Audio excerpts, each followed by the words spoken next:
wealth. I don't count dollar signs, spread love and I share the wealth. I've been overthinking on my life. No more wasting on my precious time. I feel alive, feeling like I'm 10 feet. Welcome back, my creative nerds. This is the Do More Cool Shit podcast. I'm your host, Sean McDonnell, and I hope you're feeling alive. Man, what an amazing episode I have for you guys today. I had the chance to sit down with my good friend and someone who I've known for an incredibly long time, Janna Lee Cushing. And man, what a firecracker. I have always admired Janna Lee. Janna Lee is someone I've known from my hometown. She even came from a neighboring small town. I used to see her as a very tiny little tot coming out to the soccer field, and she has lived a life and is full of inspiration. And specifically, I wanted to have her on this episode as we got to talk about how you have to chase your dreams because the dreams don't chase you. And I love her mentality and the ability that she has had to push herself and continually grow. And I think that everything that this whole podcast, this whole movement, everything about it, about the Do More Cool Shit is embodied in Janna Lee Cushing. And I am fascinated. I'm excited. I don't have too many more things to say really today because Janna Lee covers so much. We go from her path as someone who grew up in homeschooled in a very small town to traveling the world, doing some incredible things. I don't even want to mention them here in the intro because you're going to hear about all of her incredible, crazy things. And if you listen to episode 37, Do the Things You're Bad At, man, Janna Lee has pushed through so many times to try things. I have always personally been inspired and fired up by watching her, along with her siblings as well. She has two older brothers and an older sister, and the whole family as a whole has always pushed through barriers. And Janna Lee is no exception. And once you get to listen to that conversation, it's just phenomenal. I hope that you get a chance to listen the whole way through. I have nothing else to say, which is very, very rare, I'm sure. But I will see you guys on the other end, and we'll wrap up this episode. Thank you so much for tuning into episode 38. Always make sure, go visit domorecoolshit.com. Let me know what you're up to. I want to know. I want to hear it. Without further ado, this is my conversation with Janna Lee Cushing. So thank you for listening.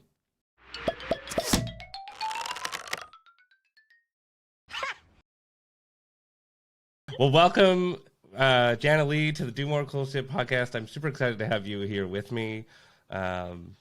We have known each other now for a bajillion years. Literally. Like since you were pretty wee, I think we've known each other. Yes. And I had way less facial hair and way less long hair. True enough. This is true.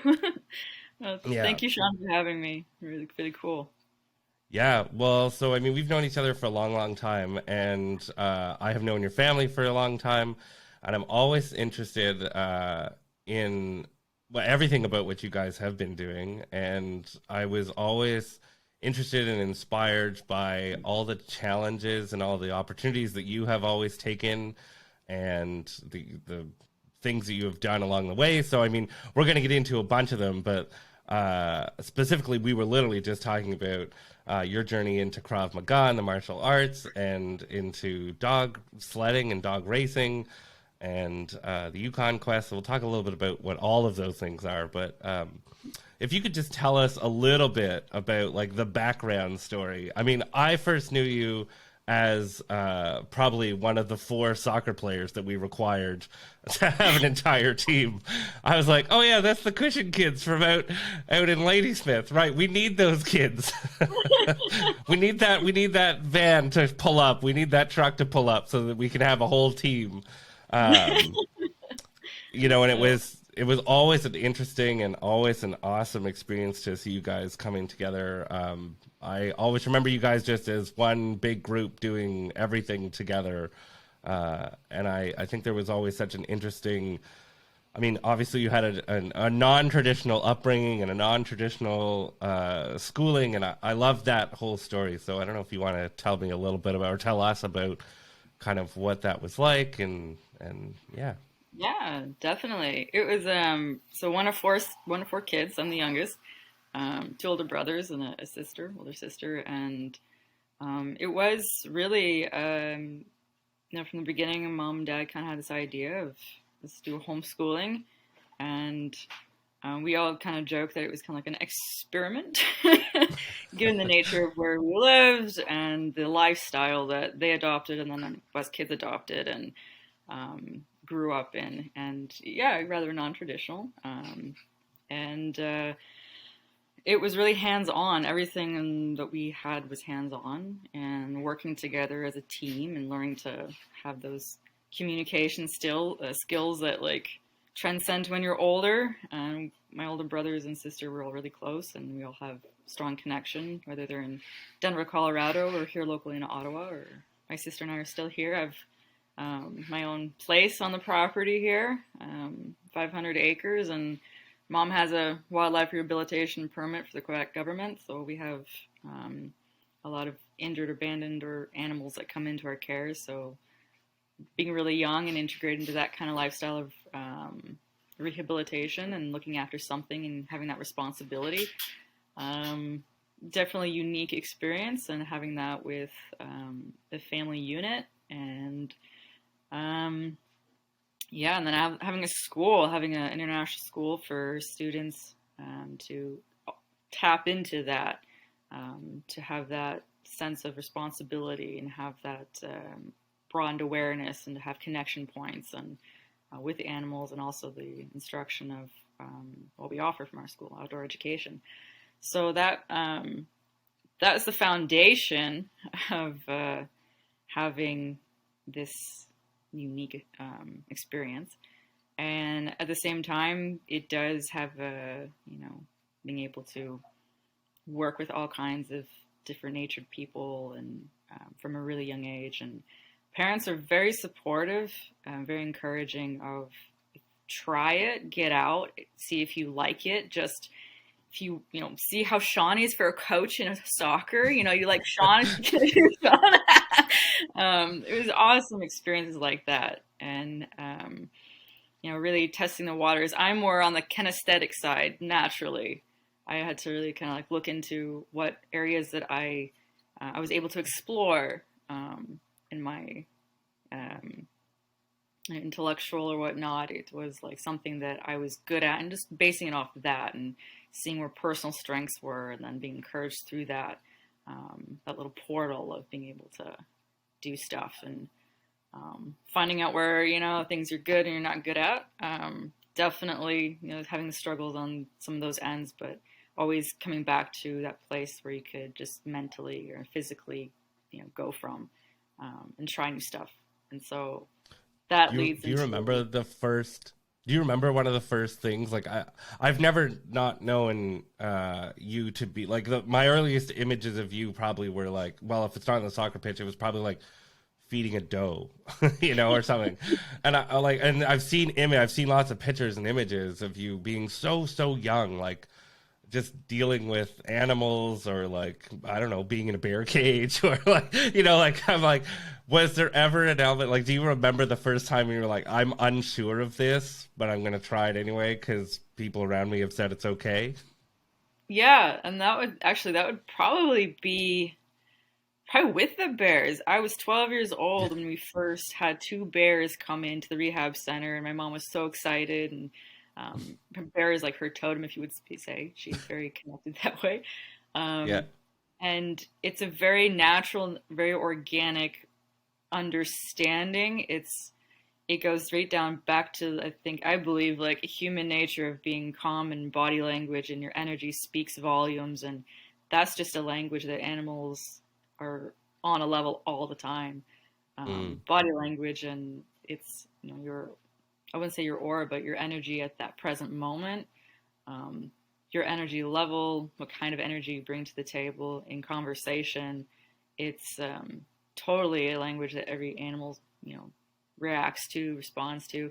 So doing that with bears, Mom was like, you just be quiet and eye contact. We're not here for conversation with them, so don't give them eye contact. Understand the nature of eye contact. But yeah, it's like they look at you. It becomes very personalized in terms of opening that door for communication, and it was actually probably an unforgettable moment because that was the first interaction with an animal that has a really great presence, and highly misunderstood in a lot of culture, a lot of fairy tale or a lot of folk tale. But then at the core of the nature of it, there is a very gentle creature, very gentle animal that's just like any other one else, just needs to be understood. So having that ability to sit quietly, observe, watch, you really gain a lot of information just by being present in that environment where they're curious about you as you are about them. And yeah. I was like 12 years old, I think. Yeah, so that's pretty early. That's pretty early to be hanging around some bears. I mean, I don't know what age is a good age to start hanging around bears. Yeah, young like I was. Yeah. Do you, thinking of like all the animals and all the things you've done, because I think that was probably early on, I think you were saying, and I think I understand that, of like being calm and understanding.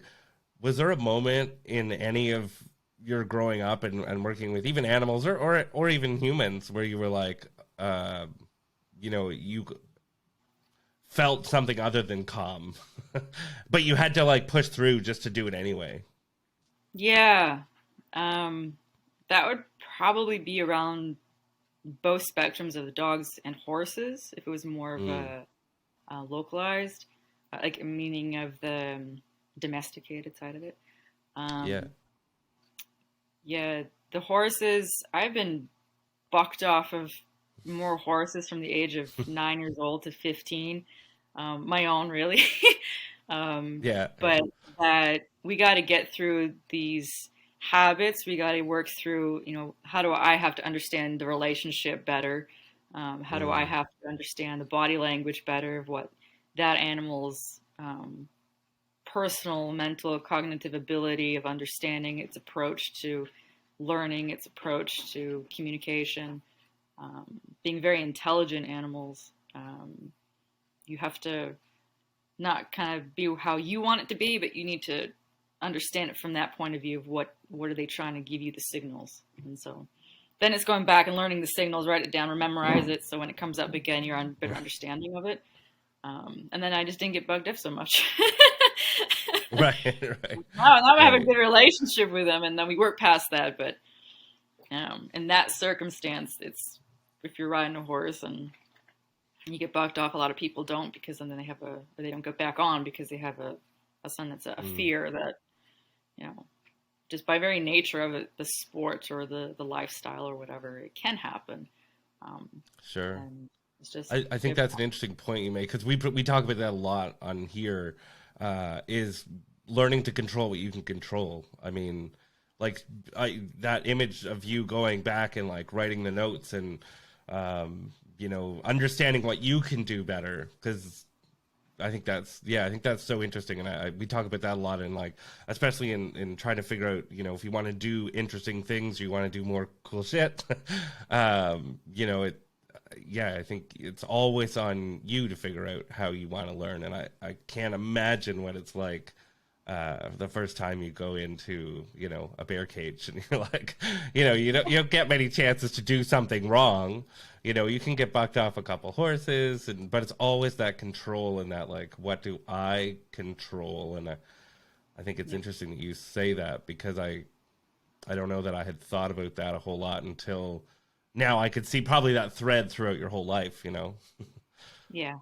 It's if you go back to the bears, there's the understanding of the language. Bear psychology is they're not confrontational, only unthreatened, and there's all the cues that really they mirror a lot of human behavior, which is so Right. interesting, and it's such a unique understanding of.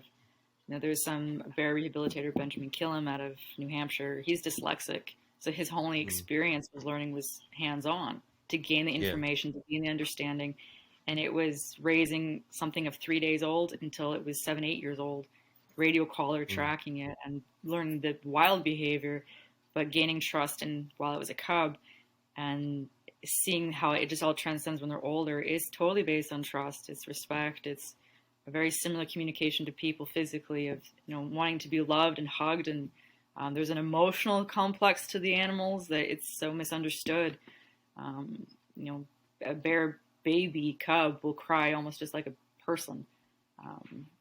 There is an emotional need, and that's why cubs are with the moms for up to 2 to 3 years. Is the emotional support, and not so much the survival. I need moms to get me through. The mom teaches a lot of things that otherwise they just don't know naturally, but it's all exploratory. From everything a cub learns is exploring the natural world, and this don't grab a snake by the tail and it can bite your nose type thing. They learn all these things. They Yeah, that's a good life explore. lesson. Yeah, For life bears lesson. and us, it's a good life lesson for anybody, really.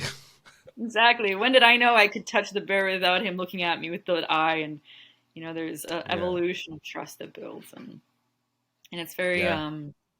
it's very brief. It's like a one-on-one, and to keep them at wild, to keep them still, um, you know, reserved into their natural ability, their natural way of being. There's a limited interaction, but if it's a necessary interaction, we need to have a base of trust, and so we build that, so they understand that it's okay for one or two people, but the rest of the world, stay away from them type attitude. Yeah. Exactly. Conscious. Exactly. Yeah. Yeah. Do you think so? Did that translate? Did all of that like early work as a young person on a well on your in your home? I was gonna say school, but it's in your home as well. Translate to because I think you've always had a curious mind to want to like explore and try different things. And I mean, obviously, your parents encourage that, but I feel like you probably also just developed that through being where you were, Absolutely. Do you remember Yeah. the first like thing when you were like, I want to learn about like something that's not here? What was that like? That was probably karate at 5 years old. And Yeah. the whole family packed up into the little SUV, headed off to Ottawa to do various martial arts. And like at first, it's like, well, everyone else is doing it, and maybe I'm not comfortable doing it because everyone else is doing it. And then it was just Yeah. like, well, maybe I might be good at it, Yeah. so let's give it a Yeah. try.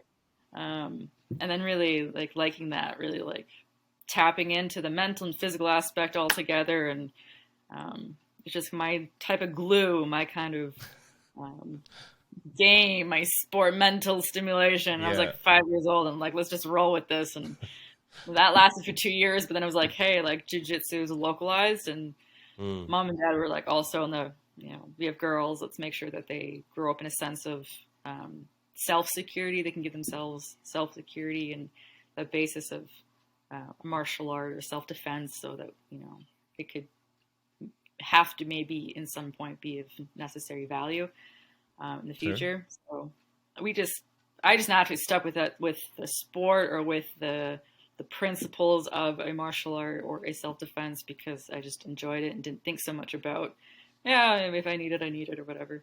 But then, that translates into like later on how important it became.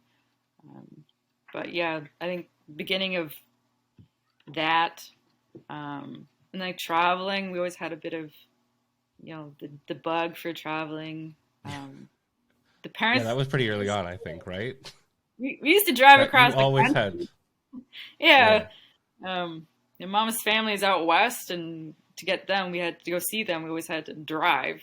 Right. Taking my first flight or whatever at 12 years old, and like, new experiences. They gave us a little bit of like, if you want the taste of that, like subconsciously, if you want the taste of it,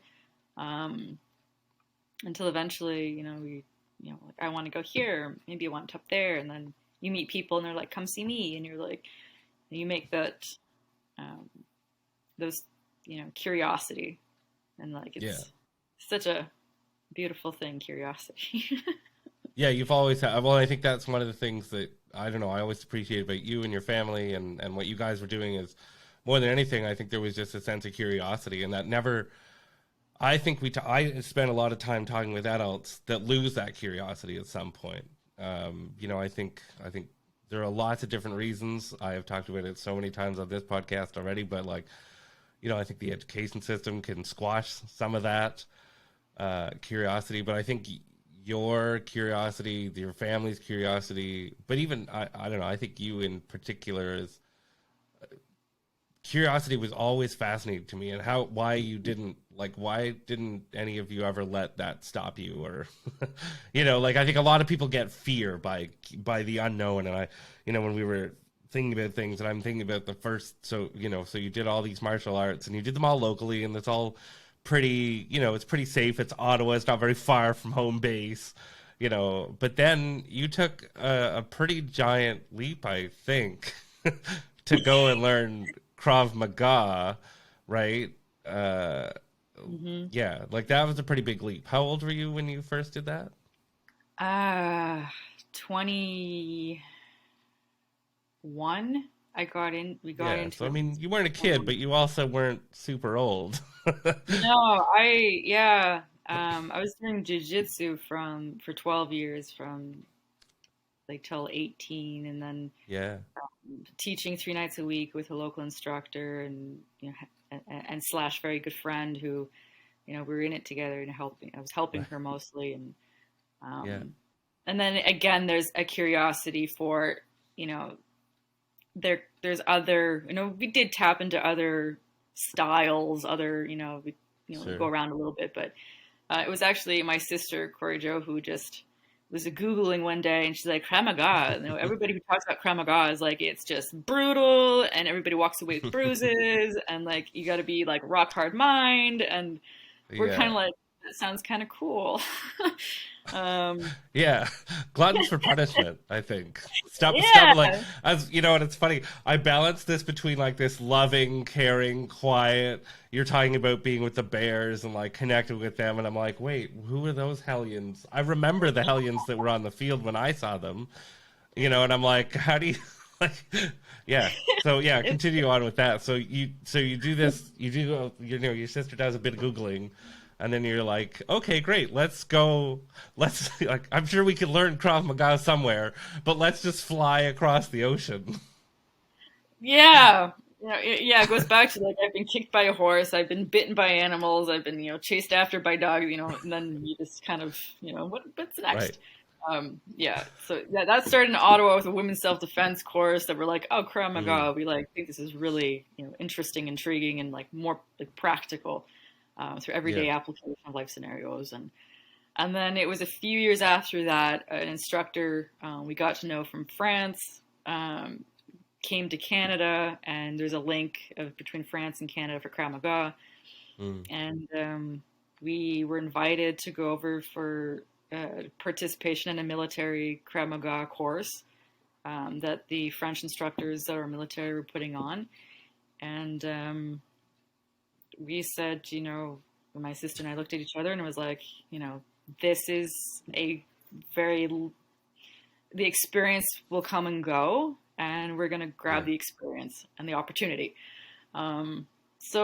We between flights being delayed and totally canceled about an hour and a half before the international flights, we sat down and we're totally like, we're making this happen, like, gotta be bullheaded and make sure all the connection points are on point to get there. We'd never been to France before, and it was like, if we went to the school, public school, probably would have gone over there with a sense of an understanding and learning French, but no, we kind of missed out on that, and our education growing up, and I'll always look back to that with my sister now, being like, that was a really key important. I mean, I don't know. Was it like ignorance? Just you were like, yeah, let's just do it anyway, and you're like, ah.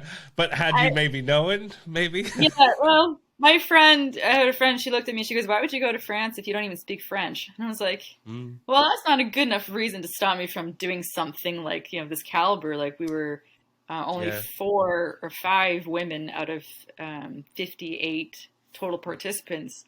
The only Yeah. 2 from Canada. Our instructor told us to, we could arrive on the Sunday, and this course would start on the Saturday, but he's the main instructor. Mm, He's not arriving until Sunday. We're good friends.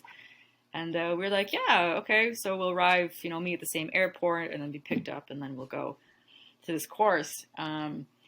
And we get there, and then there's a translator that's translating in mm. German and French. And he's looking at Corey, Joe, and I, and he's like, you don't speak French? You don't speak German? And I was like, no. He goes, you're only English. And I was like, yes, sir. And he goes, oh, I feel sorry for you. And I was like, well, bring it on. Okay. Well, challenge accepted. And we just came straight from the airport. Everyone's dressed in army fatigues, part of the first day they already completed. And they're like, here's some training equipment, and it's 10 o'clock at night by the time everybody got in. And it was really, land with 2 feet on the ground, and, head up and eyes open. And from after that, it was like rock solid, amazing experience, and just kept focused. And it was such a unique growing opportunity of, tapping into military, tapping into camaraderie, tapping into some really fundamental like group dynamics where you're French, German, Canadian, English. It was very dynamic, but like how just the principles and tools brought everybody together, how to work as units on top of the course and everything like that was offered. Obstacle course, they had like a bona fide military obstacle course. Everyone's kind of different in their own way of how they want to, tailor their participants or tailor their military community. And, we never experienced that before. And like mental fortitude in a very, long duration, their obstacle course was, like I'm 5'3", and there's the beam you got to jump up that's 6'5", and you're like, I have arms I didn't even know I had. I got a spring in my legs I didn't even know I had. It was like, yeah. Right. Yeah. You started with probably some small disadvantages, but used them to your abilities anyway, right? Yeah. Wow, that's so interesting, and it's like, was there any moment where you had any self-doubt at any point, or is that just not built into you anymore? Like, I feel like, is there ever self-doubt? Absolutely. And I think that's something that I think in general people don't talk about. It's like posting a photo on Facebook, and it's like, it looks beautiful. And then 5 minutes later, it's like, I got chased by a beagle. And like, I'm not going to say that. I'm going to say how great, the sun's out and everything. But there's an underlying story, Right. and for sure. And I think that's such actually really a key point, is that that is almost like an everyday, there's always some little bit that tests your willpower, that tests your mental fortitude. And for sure, there's some moments where you're like, I'm probably not, waking up this morning feeling very good about, what I have to do in certain topics of the day, and not feeling comfortable with it, and feeling, and then there's just I've really tapped back into, go back into yourself to go back out. Can't look for the satisfying, gratifying outwards. It has to, learn to come from within, and then, put up that inner wall of, peace. So, I mean, I think that's, you're intimidated by, in that particular moment of having all those people that, some of them in that example are military, some of them are professionals, and you're like, who am I to come into this? Who am I to, Right. It's not like imposter syndrome.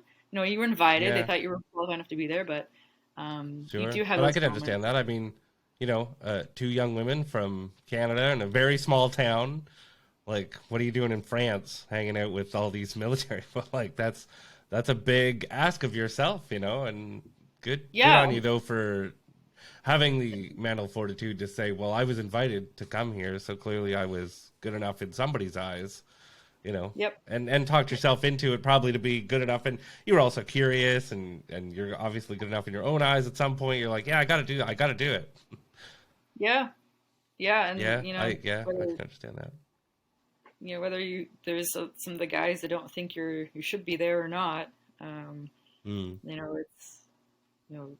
It's you gotta just, if the invitation was there, then it was invited to everyone. It wasn't exclusive. So yeah, I mean, I guess it probably, it's nice that you and your sister always were doing a lot of this stuff together. I mean, it's hard to say, but would it have changed, do you think, if you didn't have your sister with you? Do you think it would have been any harder? That's a good question. I think partly, yeah. And, there's definitely that we bounce it back off each other. And at one point, we make an effort that we separate, that we, in any activity that we started doing, that we have different partners throughout the day, that we are different, like training partners for that reason. And we like to do that before the instructors start to notice a sense of being comfortable. And I ask that of my students when training them, is like, you just don't stick with that one person you're comfortable with. You need a new experience, and you need to be uncomfortable with somebody else and work with them and get a different feel for different size of person, different gender person, different abilities of people. So it's not just a matter of looking at somebody and like, oh, I know you, you strike left, I block right type thing. Right. Doesn't really build you up. No. It becomes too rote, too familiar. I love the fact that you said about it being uncomfortable. I mean, I think anybody that's in the creative world or that wants to do anything that's different or interesting, you have to get uncomfortable. You have to do the uncomfortable things. You have to somehow find a way to push through and say, like, man, this really sucks, or it's not comfortable, and just, but do it anyway. It's so funny. I have this picture from a long time ago, and I think I put it up somewhat recently, but I needed a new bicycle, and I found a bicycle that was like in the dump, and it just didn't have, I don't think it had a seat at all. And then I found a seat, but it was really only half a seat. And I actually, for more than I should have, I probably rode the bicycle just with half a seat. And I was like, I don't know why I did that, but in my head I was like, because I think I'm uncomfortable, and I think that's okay, And but then that almost became comfortable. I was like, I got used to that. It's this weird idea that we have to be comfortable all the time. And that's what I've always loved about your stories, is I'm sure you're always uncomfortable.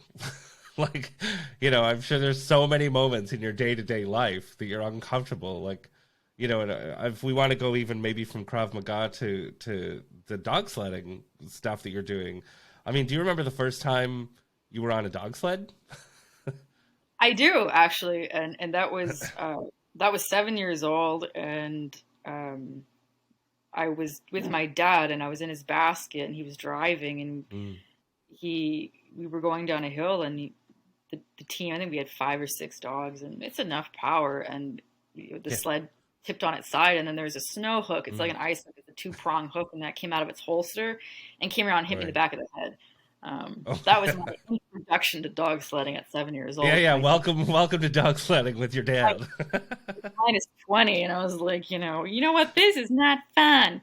But it became a real family affair, and Dad wanted to get back into something that he'd done many years ago, and inherited a dog team. And so it's funny. I remember walking home halfway after that ride, just needing to, kind of warm up on top of being cold, and being like, my head still hurts, but. Now, did you walk home because you wanted to walk home, or did you walk home because the dog sled just didn't work anymore, or were you like, I'm out of here, I'm going back home? Yeah, I think I was partly cold and didn't want to be around my dad at that time, because I was like, obviously you should have handled that snow hook better, but yeah. Well, yeah, but you were 7. Exactly. Yeah. Yeah. Yeah, that's fair. No, I think all of that is fair. You were 7. I think you're allowed to have your tantrum at 7. It was a combination cold and tantrum. Yeah. Yeah, exactly. That's so funny.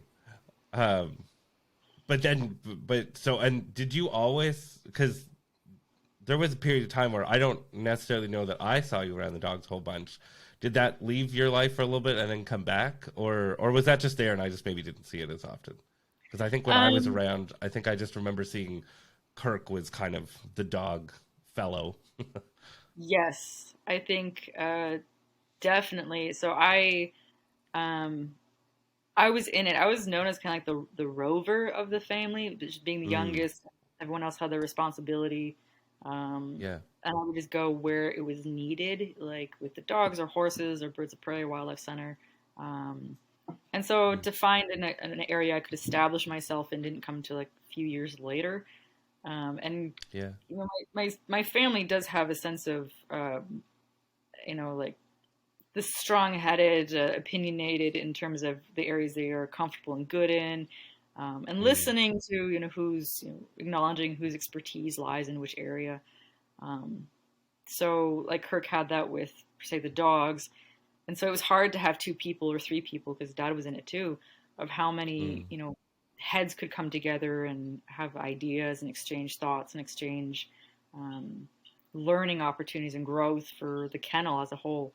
And so I'm not really a confrontational type of person. Setting boundaries has become more important and more relevant. And then, with them, it was, they knew what they were good at and what they, had a good grasp on. And so I was in and out of that scene. And I worked out for a little bit too.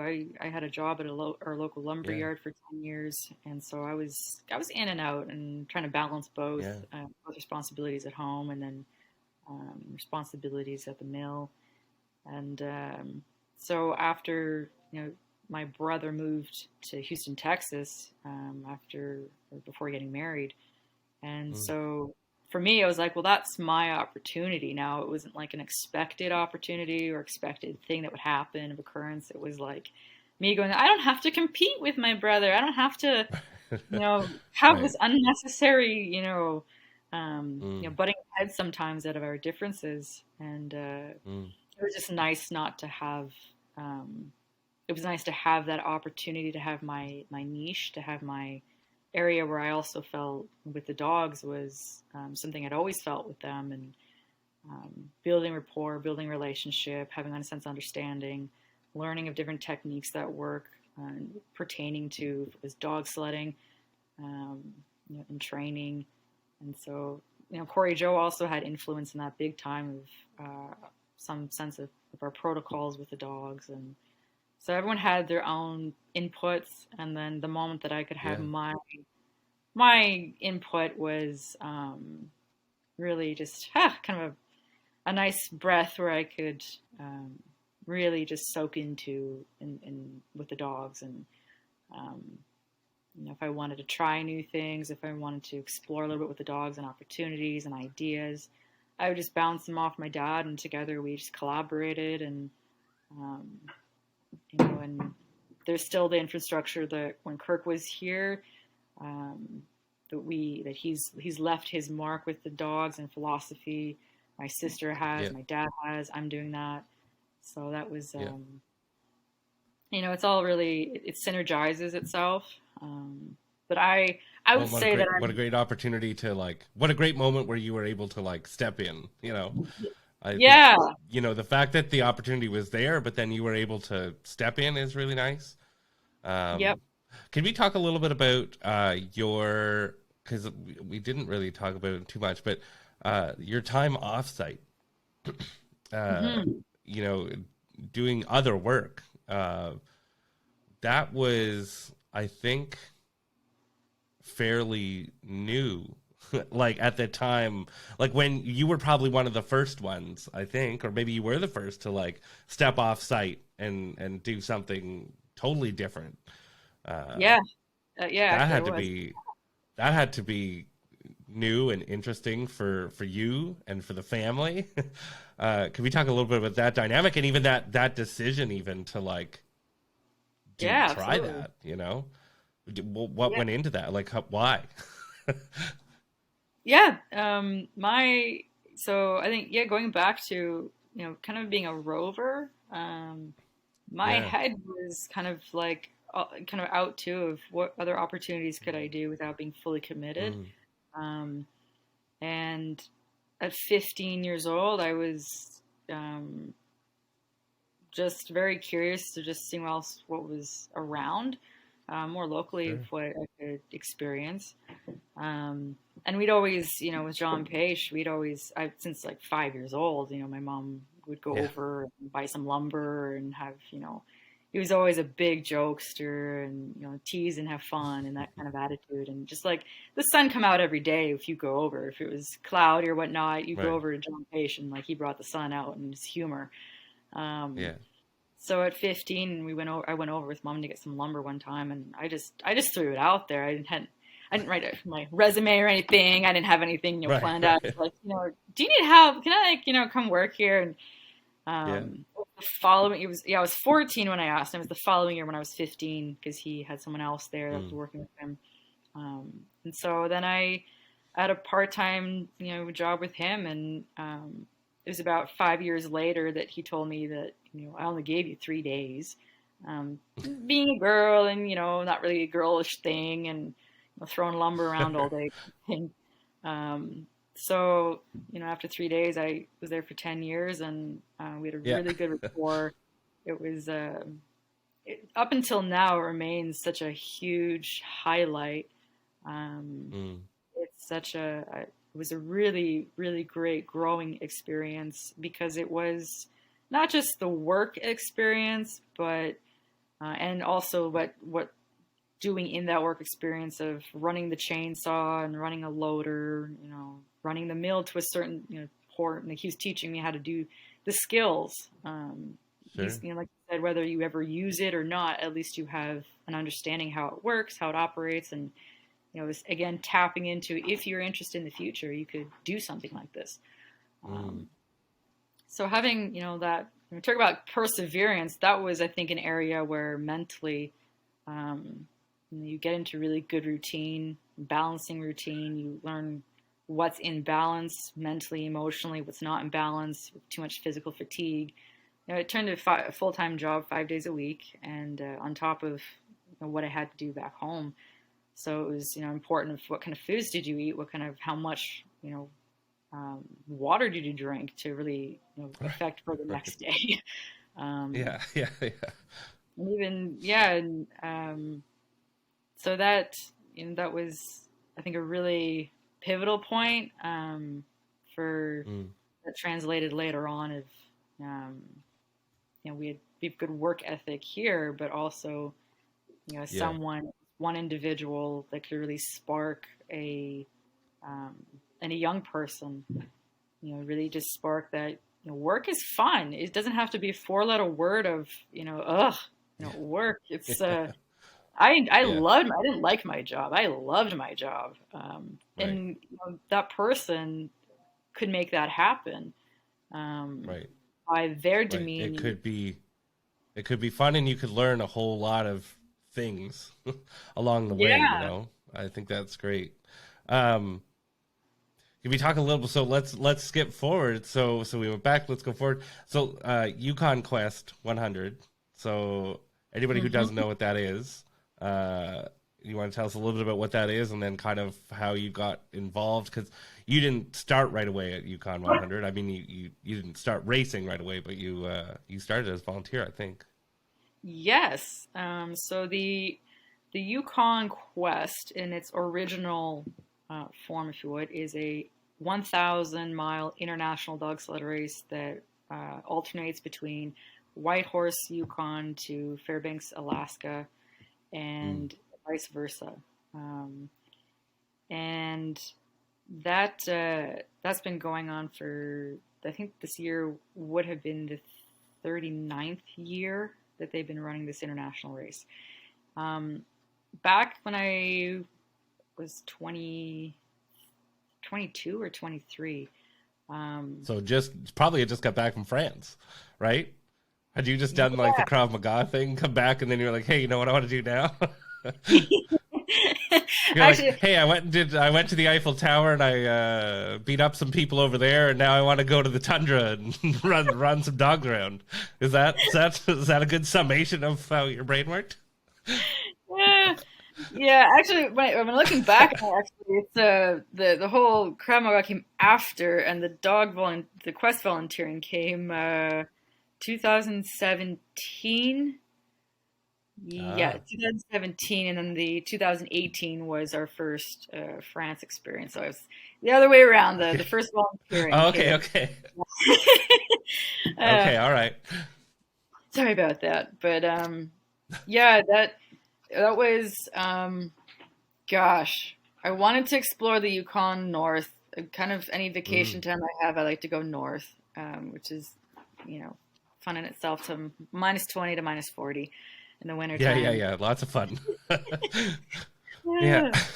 And originally, I thought about the Iditarod, which is more famous, well known, and that's strictly in Alaska. And so then I discovered the YukonQuest and thought, oh, well, part of it's in Canada too. So I did jump over to the Yukon in the winter in 2007. It'd be 2017 winter. And I volunteered with a trail crew, and it was really like you did 8-12 hour shifts in the middle of the night throughout the night. -43 was the coldest temp we had that time. Volunteers are from anywhere from like New Zealand, Australia, local, or like anywhere throughout. And they're Ladysmith, Quebec. Ladysmith, Quebec. Yeah, exactly. So, I thought this is amazing, like how unique of experience it is, not just to be a volunteer, but to see the ins and outs, how it works with the organization through that lens. And then also, you look through the eyes of the mushers and you're going, what kind of preparatory work did you have to do to get this far? Take a team 1,000 miles. And so that really sparked the idea. And I'd always had this idea before about, with what I wanted to do with the dogs, and that was traveling with them. That was whether it was like just not competitively, but also just recreationally, but just doing expedition work like that. And then, racing just kind of also allows you the opportunity to see new trails, test your dog's abilities upon other dogs and other mushers, and learn from other mushers, and you share the trail together, and just opening another sense of experiences. So I had that in my mind for about 8-9 years prior to running this past winter. And it's a long time to keep something inside you. I couldn't like just that. Yeah, and that's things I just couldn't let go. It was just it's something you look at yourself and like, I think I can let this go. I don't have to do this in life. I think that's fine. And then there's a part being like, absolutely not. You're just going to live your life and regret this because you're not even trying. And that was kind of a pivotal point of when I had the dogs, the circumstances all lined up. I spent 5 years collecting gear and buying the gear, and dog sledding isn't really it's not a sport that's a cheap sport to get into. The fundamentals require some good quality gear. So all the little particulars, I made stuff and made it more personal, to really go after this dream. I wanted to make it personal, and by making certain things, certain pieces of equipment, I made all my lines for the dogs and testing them and what works for the team and how big of a team do I want, and then the relationship with the dogs. And how do you decide on that? How do you decide how many, like what the team is that you're going to bring with you and what size? How do you decide on that stuff? That's a really great question, and that came from about 4 months of training, between 3 days, 4 days a week of training, and it's looking at each dog. It's literally looking at each dog's butt for so many hours of trail, their conformation, how they're reacting with the other dogs beside them, who really enjoys the running compatibility, whose stamina is really, or mental attitude is in the game, like in the run. Is there heart and spirit into the run, or are they just running because everyone else is running? And then if that's the case, how do you develop that dog's interest and that dog's enthusiasm for seeing as something that's really,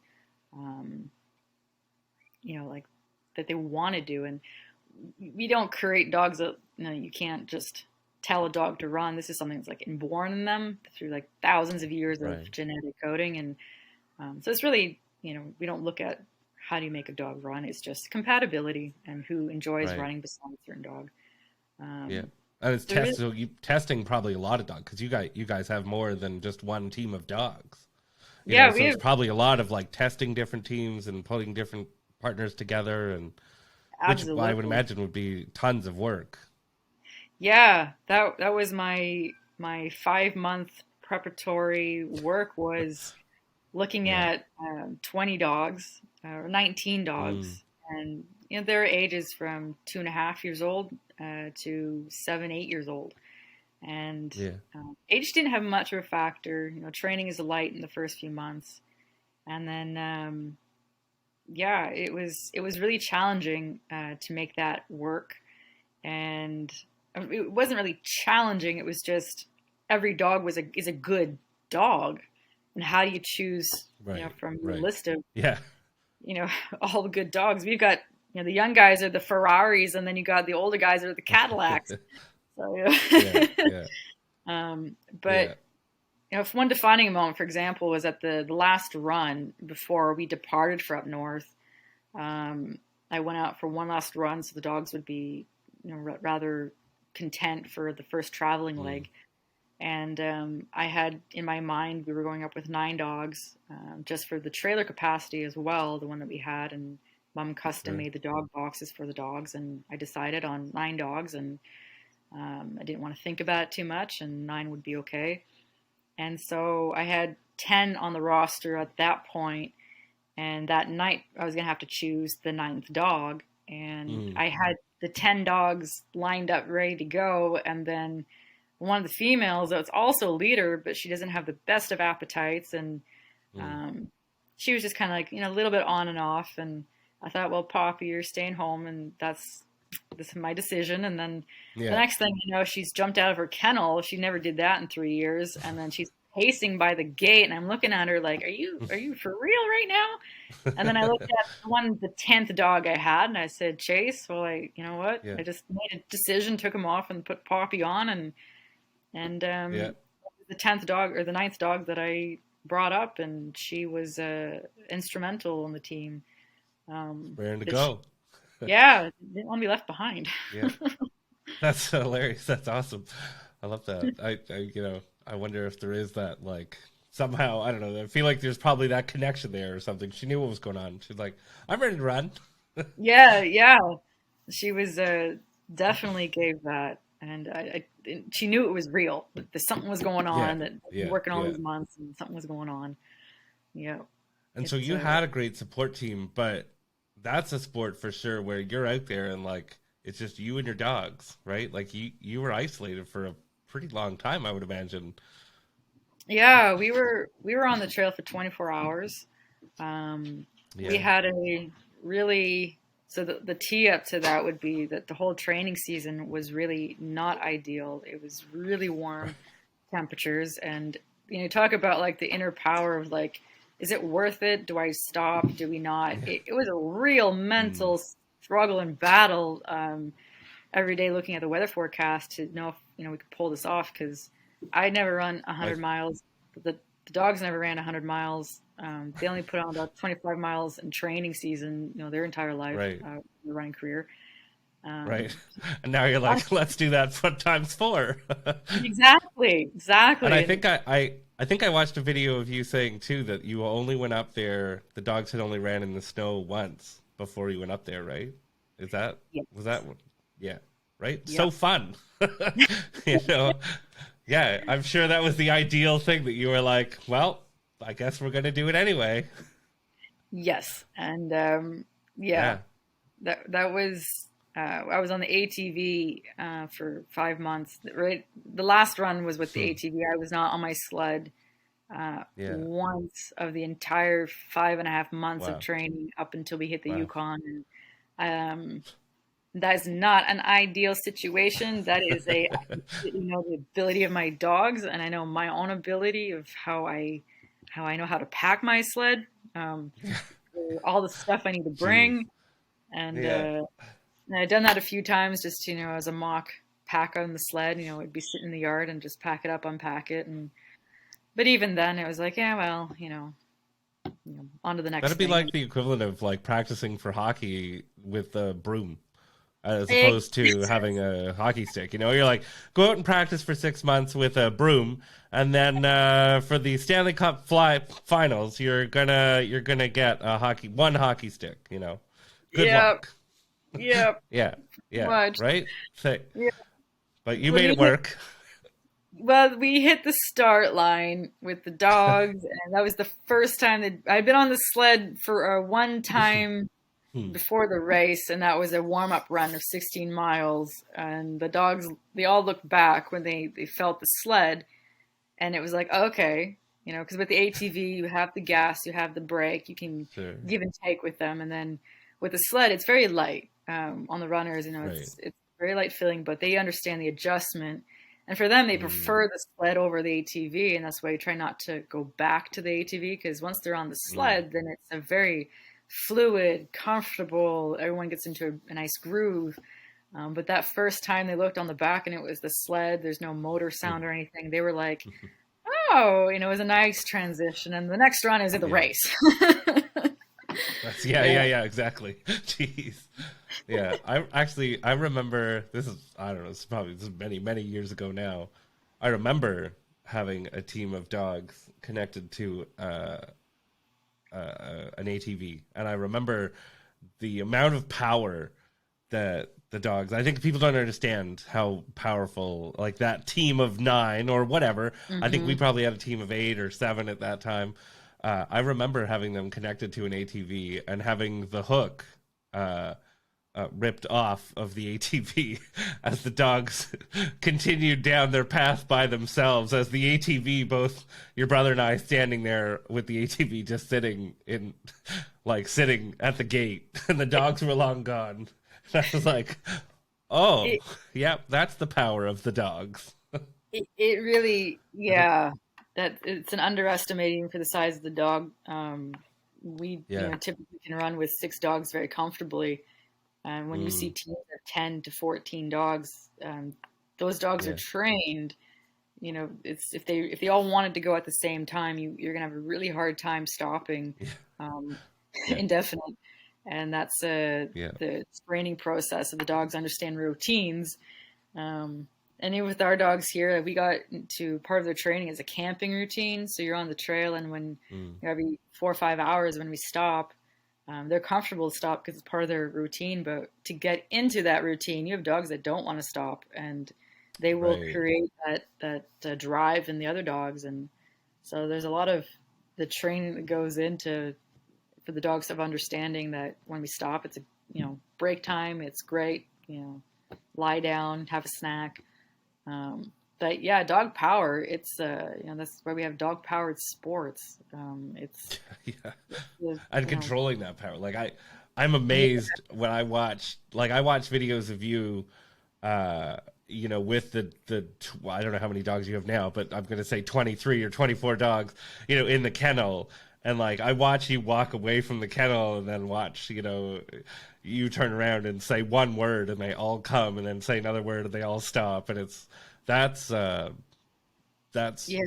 that's something, it's really something to watch because, I watch other friends and I watch neighbors that have one dog, and it's fighting watching them, control one, and watching you control 23, and you control 23 way more than they control one sometimes. It's such a fascinating, I don't know, skill set. It's a fascinating psychology.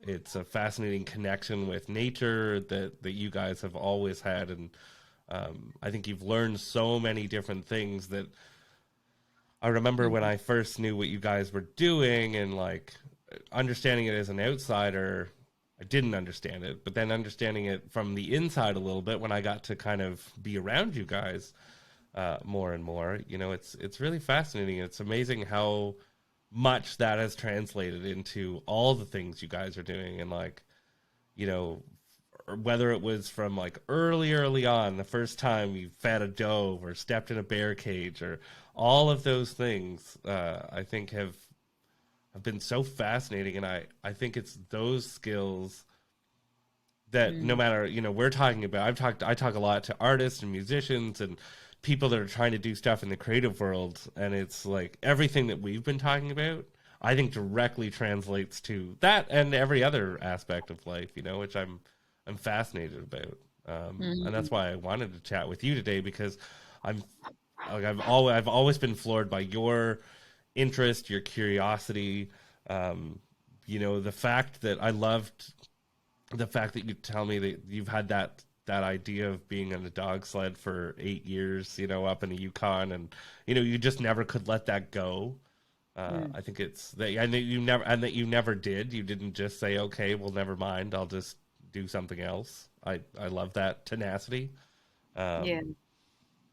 Thank you. You know, when I was writing a little, you know, I always make my little notes about who I'm chatting with, and I try to watch or read things. And I had three. I had like belief, discipline, and tenacity.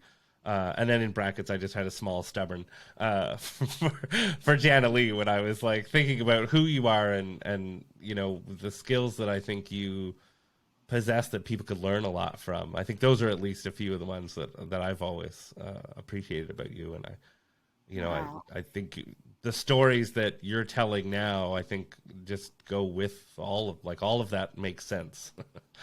Oh gosh, thank you. Thank you. And you So know, I think what's oh, go ahead. Yeah.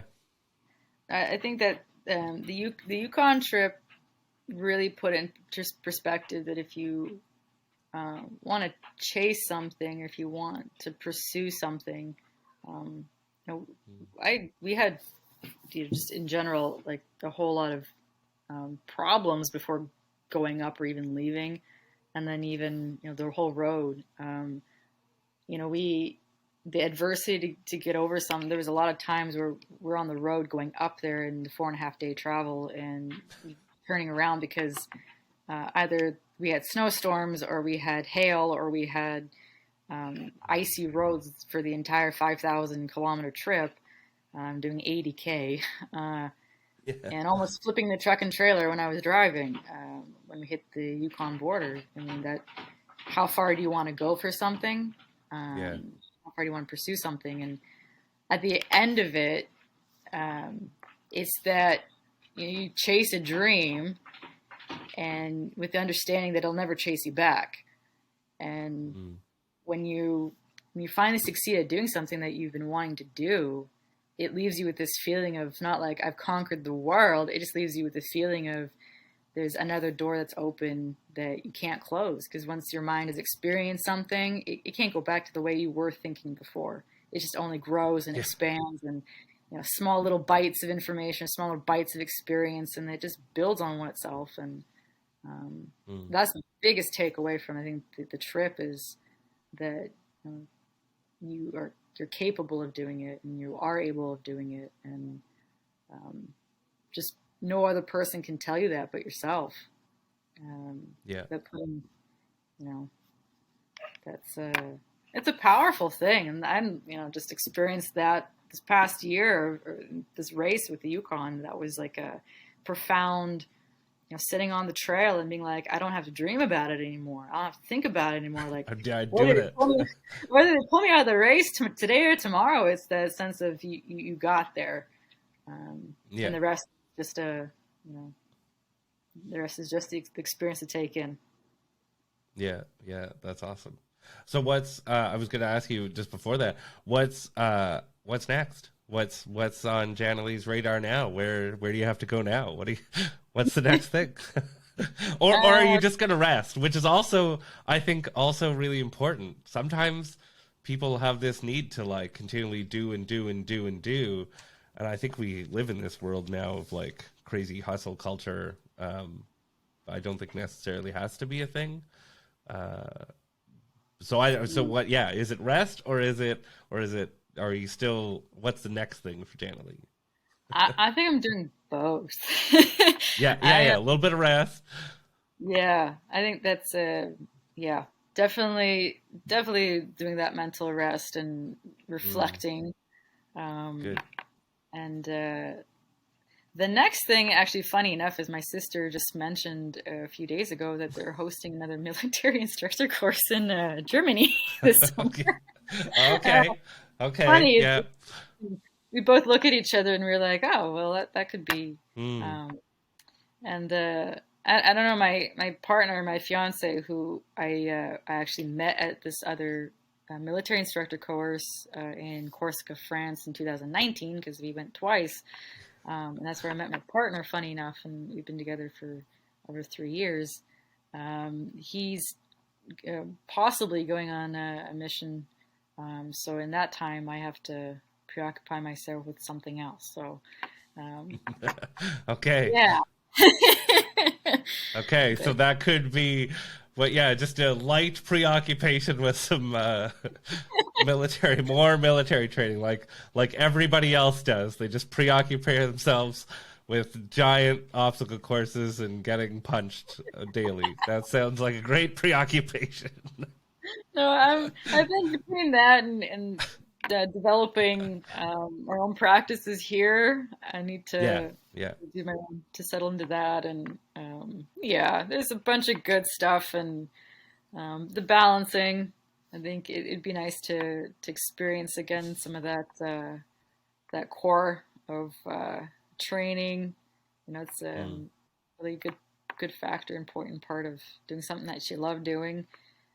For yourself and for other people. I think that's really awesome is when you can do something that like you're doing with this whole talk show, is being able to give that and share that with everybody else that either they wouldn't be able to get. So doing something that can help other people, insight and knowledge and experience, and I'm into doing that and getting that worked on too. That's awesome. That's awesome. Well, I appreciate all the time and energy you spent here with me today. If anybody wants to follow along your journey, are you sharing your journey on the gram or other places? I am on Instagram at Janna Lee Cushing, predominantly with the dogs right now, and then I have a Facebook, same thing as Janna Lee Cushing on Facebook, and all right. I try to keep as much as I can up to date in the various areas that are going on. But yeah. Well, I'm going to share that. I appreciate everything. We've, like I said at the beginning, we've known each other for many years. I've always enjoyed seeing your journey. I'm always amazed, interested, excited to see what you're doing, how you're doing it, where in the world you're doing it. So I look forward to seeing your next steps, and I thanks so much for hanging out with me for this long. Well, thank you so much, Sean. It was really, really awesome talking with you, and appreciate you reaching out. Wow. Right? Am I right? Am I right in saying wow? I told you at the beginning of this podcast episode that you were going to be floored, and I don't think I stand corrected. I think that if you listened all the way through this, I'm so excited that you were able to join us. Janna Lee, like I said from the very beginning, is such a firecracker. I hope that you take all of her energy, all of her desire, all of her wisdom. I love that she talks about having this desire, this will, this inner strength to push through, to want to do the things that she wants to do, to have never let go of a dream that was 10 years long, to be able to go up on the YukonQuest 100 and experiencing that as a competitor. Just so cool. Being able to fly to Paris to do the Krav Maga training, to be one of the very first females in North America to complete that training, and to just never let any of that stop you, to never have a pause, to just try it, because what's the worst that's going to happen? And I love that she talks about, when she talks about achieving that dream, that it changes who you are as a person, and it doesn't, you get that sense of elation for sure, but it changes who you are because now you're a person who has done the thing you said you wanted to do. And man, I hope that if you're working on something really cool, I hope that if you are timid or tepid about trying to do something really cool, that you just try it, because you will change. You will be changed. You will be changed forever, and that's part of what this Do More Cool Shit movement is all about, and why I keep coming back on here and I keep having these conversations and I keep yelling at you to just keep trying to do shit. So I am very, very excited and honored that Janna Lee was able to sit with me. I'm honored that you guys are able to listen. Like I say always at the top, I hope that you guys give domorecoolshit.com a chance. Go over there, drop a note, tell me what you're working on. I really want to hear about it. If you have a chance to give this a rating, tell me how we're doing. I love hearing notes. I love being able to tailor things. If there's people that you want to hear from, I want to know about it so that I can send out notes. I'm just pumped by what Janna Lee is doing. I'm pumped by what you guys are doing, and I'm super excited that we get to share this journey together. I hope that you guys have an amazing rest of your week. As you're listening to this, I want to end on, as I always do, with the two notes. So Alive is by Tempe. That was the intro song that you would have heard. And Ready to Go is by Peached. And that's the song we're going to end off with here. And you'll find all or most of those songs on the Do More Cool Shit soundtrack. Thank you so much for tuning in. I hope that you get out there and do more cool Turns shit. out all along I was already ready to go. I guess you just didn't know.